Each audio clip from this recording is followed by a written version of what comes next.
എല്ലാവർക്കും നമസ്കാരം. വിഗ്രഹമില്ലാതെ പ്രതിഷ്ഠയില്ലാതെ സാക്ഷാൽ ദേവി കുടികൊള്ളുന്ന ഒരു ക്ഷേത്രം. തിന്മയിൽ നിന്ന് സംരക്ഷിക്കുകയും ദേവിയെ ആരാധിക്കുന്നവർക്ക് സമൃദ്ധിയുടെ അനുഗ്രഹം വർഷിക്കുകയും ചെയ്യുന്ന ശക്തമായ വിശ്വാസമുള്ള ഒരു ക്ഷേത്രം. പച്ചപ്പ് നിറഞ്ഞ സസ്യജാലങ്ങളാൽ ചുറ്റപ്പെട്ട പവിത്രവും ശാന്തവുമായ അന്തരീക്ഷമുള്ള കടയ്ക്കൽ ദേവീക്ഷേത്രത്തെക്കുറിച്ചാണ് നമ്മുടെ ഇന്നത്തെ വീഡിയോ കാണുന്നതിന് തൊട്ട് മുമ്പായി എല്ലാവരും എൻ്റെ ചാനലൊന്ന് സബ്സ്ക്രൈബ് ചെയ്ത് വയ്ക്കാനും അതുപോലെ ഉപകാരപ്രദമെന്ന് തോന്നിയാൽ മറ്റുള്ളവരിലേക്ക് ഷെയർ ചെയ്യാനും മറക്കരുത്. ദൈവത്തിൻ്റെ സ്വന്തം നാടായ കേരളത്തിൻ്റെ കടയ്ക്കലിലെ മടിത്തട്ടിൽ സ്ഥിതി ചെയ്യുന്ന കടയ്ക്കൽ ദേവീക്ഷേത്രം കേരളത്തിലെ കൊല്ലം ജില്ലയിലെ കടയ്ക്കലിലാണ് ഈ ക്ഷേത്രം സ്ഥിതി ചെയ്യുന്നത്. കടയ്ക്കൽ നഗരത്തെയാണ് ഈ സാമൂഹിക വിപ്ലവ പ്രവർത്തനം പ്രതീകപ്പെടുത്തുന്നത്.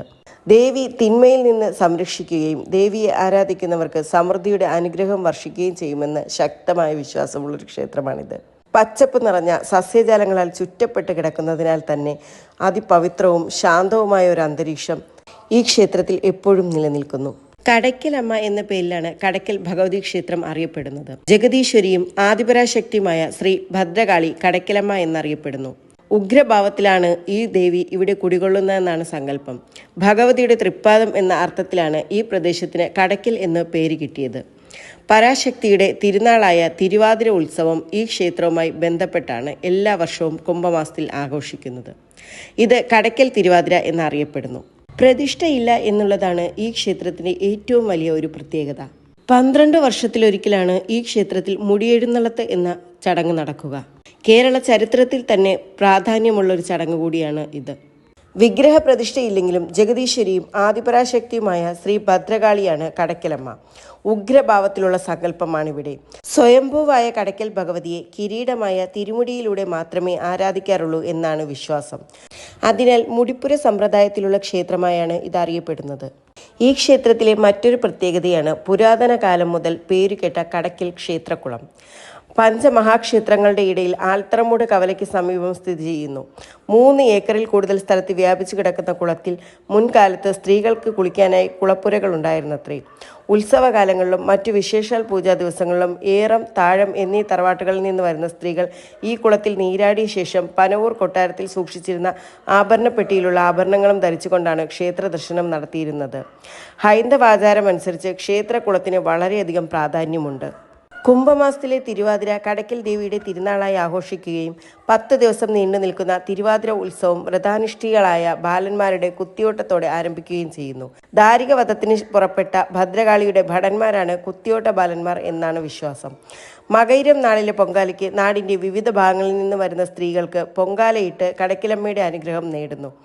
കടയ്ക്കൽ പീടിക ക്ഷേത്രത്തിനു മുന്നിൽ പ്രകൃതിദത്ത നിറങ്ങൾ ഉപയോഗിച്ച് ഭദ്രകാളി രൂപം വരയ്ക്കുന്ന കളമെഴുത്തും പാട്ടും ഉത്സവാഘോഷത്തിൽപ്പെടുന്നു. ഉത്സവത്തിൻ്റെ മറ്റൊരു പ്രത്യേകതയാണ് എടുപ്പുകുതിരകൾ. ശില്പസുന്ദരമായ എടുപ്പുകുതിരകൾക്ക് കെട്ടുകാഴ്ചകളും ശിവപാർവതിമാരും കതിരുകാളകളും നാടൻ കലാരൂപങ്ങളും അകമ്പടി സേവിക്കുന്നു.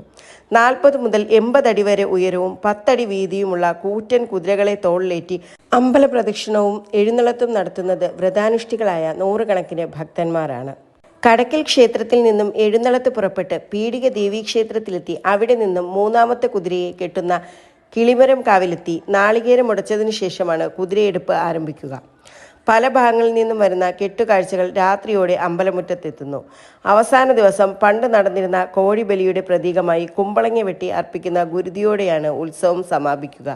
ഇനി ക്ഷേത്ര ഐതിഹ്യം നോക്കാം. പണ്ട് നാട്ടിൽ നിന്നും 2 സ്ത്രീകൾ അഞ്ചലിൽ വന്നെന്നും അവരെ കണ്ട് സ്ഥലത്തെ പ്രമാണിയായ കടയാറ്റുണ്ണിത്താൻ കുടിക്കാൻ ഇളനീർ നൽകുകയും വിശ്രമിക്കാൻ തണലിനായി പാലക്കൊമ്പ് വയൽവരമ്പിൽ നാട്ടിക്കൊടുക്കുകയും ചെയ്തു.